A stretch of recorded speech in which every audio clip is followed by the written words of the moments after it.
انہوں نے پولیس کے افسروں کو تشدد کا نشانہ بنایا اور پھر بار بار یہ اسی طرز عمل کے مرتکب ہوتے رہے ہیں، اور حکومت نے ماضی میں بہت ان کے ساتھ نرمی کا معاملہ کیا، لیکن اس نرمی کا نتیجہ یہ نکلا کہ پاکستان میں 9 مئی وقوع پذیر ہو گئی، اور 9 مئی کو اس جماعت نے وہ کچھ کیا کہ جو آج تک پاکستان میں کوئی دہشت گرد تنظیم بھی کرنے کا نہیں سوچ سکتی تھی۔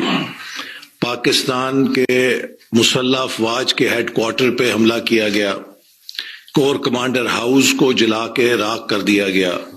قائد اعظم کی نشانی جناح ہاؤس جلا کے خاکستر کر دیا گیا، پاک فضائیہ کی تنصیبات پہ حملے کیے گئے، شہداء کی یادگاروں کو مسمار کیا گیا۔ یہ وہ مناظر ہیں جو پوری قوم نے دیکھے ہیں۔ لہذا اب 9 مئی کے بعد اس گروہ سے کسی خیر کی توقع رکھنا، میں سمجھتا ہوں کہ